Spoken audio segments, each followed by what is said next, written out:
Hi guys, I'm all settled in at my new place now with my boyfriend, which is very exciting.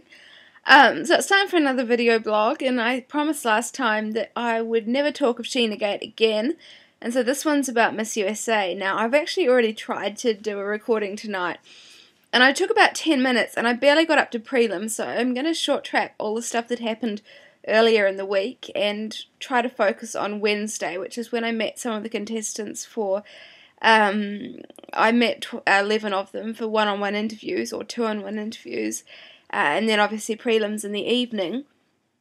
Just quickly, I think a lot of you knew, I arrived on Monday. It had been about 24 hours travel time from door to door because I was pretty tired. But I mean, Vegas is amazing, and I think the tiredness went away pretty quickly. And it's funny, I'm not a night owl, but for a lot of the time I was there, I was up till 2 or 3 in the morning. Be impossible here, so there's just some sort of Vegas magic. But anyway, I arrived in on Monday, had dinner with San Fran guy who was absolutely awesome Monday evening, then got to meet Alyssa, which is a real highlight. Han, I don't know whether you'll see this ever, but honestly, Alyssa is so genuine, so welcoming, so warm and friendly, and it really was special to get to meet her on that Monday night before all the craziness happened with the rest of the week. So that was Monday. Tuesday I went to the Grand Canyon, which I was so glad people sort of really pushed that as a suggestion. Some people that I used to work with had done it and said it was definitely worth my time. We left at the hotel at 6 in the morning, got back at 11:30 at night, so it was a very long day on a bus. But even though, I didn't have the money to do a helicopter trip or anything like that, maybe I will one day, but even just walking the rim, breathtaking. I've got some incredible photos, and it really was a special experience. So that was Tuesday, and really one of the highlights of my trip. Again, everything's going to be a highlight, I can promise you, but I mean, that's what the whole trip was like, to be honest. A whole week of highlights. I kind of didn't expect, I thought I'd have a little bit more sightseeing time. I didn't expect the whole pageant craziness that was sort of run into the days as well, but I had the most epic time meeting some amazing people, and I don't regret anything other than maybe missing the after party after finals, but I have to give myself a pass on that because I was pretty exhausted, and Lava was a fair way down from Paris. But anyway, getting back to the point, getting back to Wednesday. Wednesday morning I had the chance to interview 11 of the contestants. It was the press junket, as they called it, was set up by the MUO press team, who were really lovely people. And I did find it kind of amusing that our press junket was myself and Will, the pageant guy, and Zach, who was doing video for Will. But regardless, it was really nice to meet a few of the contestants in person. Honestly, everyone I met was just as lovely, if not lovelier than I expected them to be, based on, chatting to them a little bit online. I was lucky a lot of the contestants I interviewed, starting with Gentry from Kansas and Kristen from Michigan, had heard of my site. Obviously, a few of us were Facebook friends, so I wasn't a complete non-entity. In fact, I was kind of surprised by the amount of people who did know who I was, so that was kind of sweet. But really, the contestants, just so fabulous. I really wanted all of them to win, which obviously can't happen, but it was an honour that I got to interview Olivia Colpo at the end of that. I only spoke to her briefly, but I did get to talk to her for a little bit, and just so genuine, and so, she was really one of the top of the people I interviewed, so I wasn't in the least surprised when she won. I know I haven't put that up on my site yet, and I apologise for that. Unfortunately, things since I got back to Melbourne have been rather hectic, getting over jet lag, starting a new job, moving house. So when things settle down, I'm definitely going to go back and put some of my personal photos and interviews and things up on my website.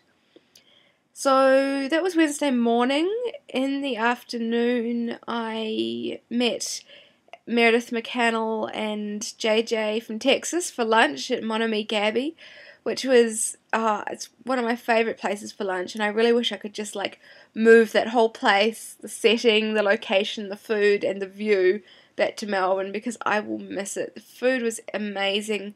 Gorgeous view out to Bellagio and the fountains, and great company, and it really made for just the most amazing lunch date.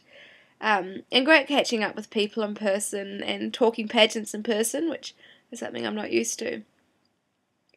In the evening, beautiful lady Brianna Acosta, Miss Pageant Central, Miss Hawaii USA 2013, maybe.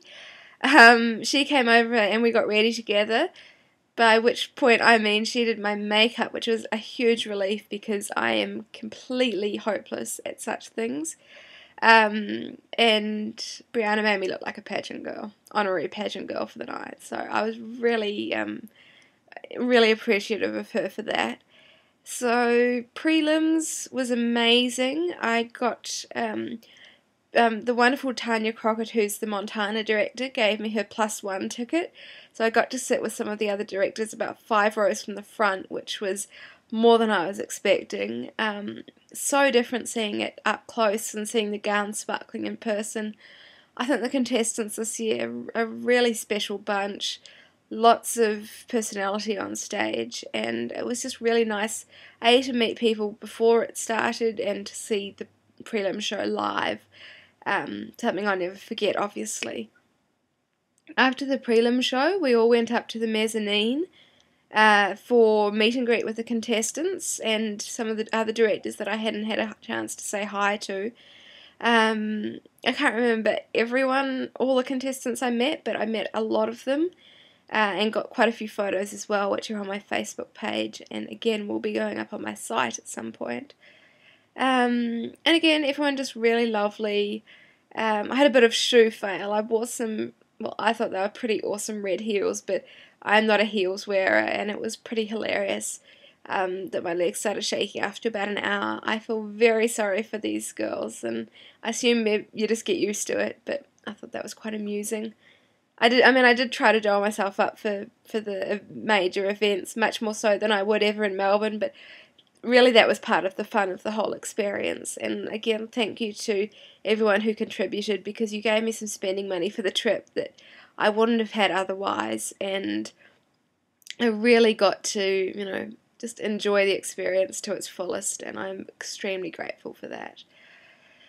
And yeah, it was just an out-of-this-world experience getting to meet everyone after prelims. I mean, that was my first real, situation, meeting a whole lot of people up, one-on-one, a whole lot of people I'd been chatting to online, family of some of the contestants, friends of some of the contestants.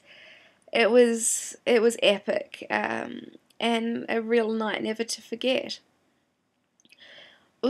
People were sort of around me were making top 15 lists, and I sort of started out with that intention, but to be honest, I just let it go and enjoyed the experience. And there were definitely girls on my radar, and some who definitely impressed more in prelims than I expected. Some maybe do as much as I expected, but I must say I felt sorry for all the contestants. There was a pretty bad staircase they had to come down, and from what I heard later, that A, only had one chance to practice on these stairs, and B, being told in rehearsals there was only going to be 2 stairs, when in fact there was more like 4 or 5, so I think they all did really well with that. And yeah, just Olivia sparkled on stage. I think the top 5, or the eventual top 5, or even the eventual top 15, I think no one can say that they didn't deserve their placements based on prelims. I think it was a very deserving group of semi-finalists. Obviously a few missing that I would have put in. I was really expecting a few of the smaller states to place. Wyoming, incredible. South Dakota, Montana, Delaware. I think a lot of people were hoping would break the curse this year. I sort of was really hoping for that.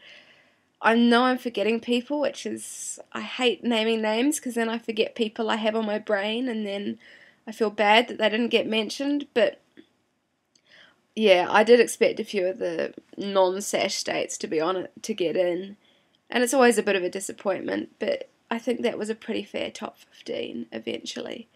So I'm going to wrap this up now, leave that at prelims. I might put a photo at the end of this.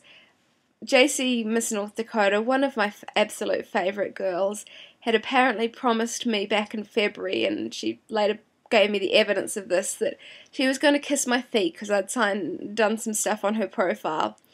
So absolutely adorable. I actually have a photo of her kissing my feet, so I might leave you shut this out with that. And then I'll come back later in the week with my take on the final few days, which was when Punky arrived and the fun really got started. I mean, honestly, we had a ball together. We did some shopping, we went to the welcome party, which basically could take up 10 minutes in itself, dress rehearsal, and then obviously finals on Sunday night. So I was going to make this brief, but I'm now coming up 11 minutes, so I'll leave it at that, and I'll chat later.